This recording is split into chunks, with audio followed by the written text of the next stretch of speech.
What I do want to mention about site is pick up where Josh left off on soils.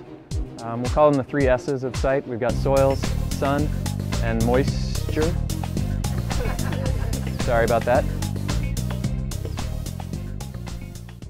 Often when you think of the landscape, a lot of people just jump straight to the end and they think about the plants. And I always tell people that's the icing on the cake. That's the very, very last step.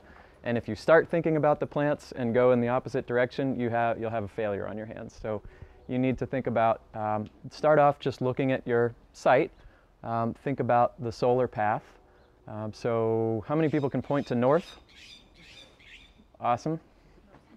So we can tell pretty quickly that this driveway, although it's in sun right now, for most of the year, that solar path is going to be coming down behind the house and behind these trees. And so this driveway and this pad back here are going to be in partial sun to partial shade and full shade for most of the year. So is that true? Yeah, and actually in the future we plan to put a covered porch over here, and so that will even further create more shade back here. And I will, I'll chide my friends here for putting the map up in that orientation. North. There you go. I like north up. Keeps it simple for me.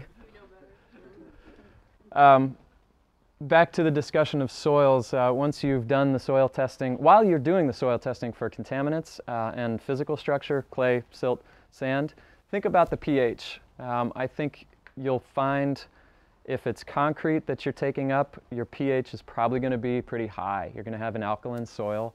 Concrete, you know, the cement in concrete is alkaline. That affects the subsoil over time.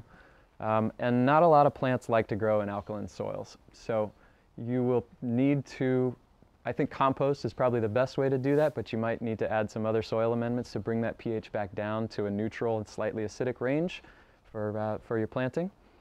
The soil texture is a hugely important one. I think clay is something we're all familiar with.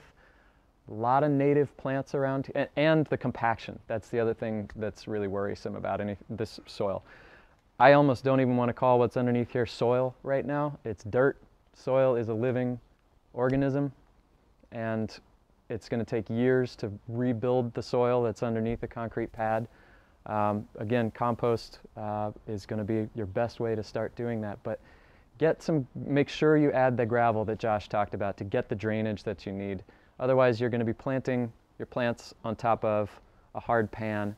And there's not a lot of natives, Oregon natives or plants in general, that like to sit with wet feet. Overwatering is also one of the biggest causes of plant death. People think plants need water, but in this Mediterranean climate, most things don't get a drop of rain for months at a time. And so summer water is like vegetables for a 3-year-old. They hate it. So be careful. Moisture.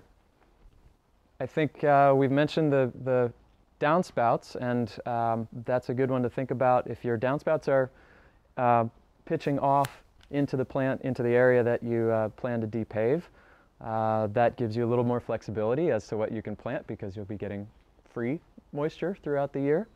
But you will have to come back in the summer, and probably, especially in the middle of a hell strip like this where it's just going to be blasting hot, if it's in the sun, you'll need to add summer water.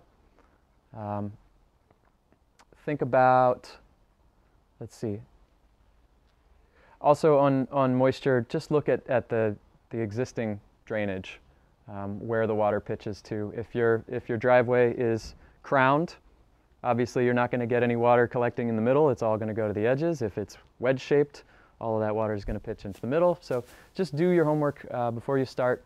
Pay attention for, I would say, months, if not a good year, to pay attention to all these factors. When it comes to planting, I brought a bunch of plants. I work for Sistis Nursery out on Sauvie Island, and so I'd love to see you all out there at some point, but I also just love talking about plants. So please come up and talk to me. I'll be mostly up front. I've got a bit of a bum ankle today, so I'll be in the rocking chair and I'd be happy to talk to you about your plans, your site, your favorite plants, what works in what situations.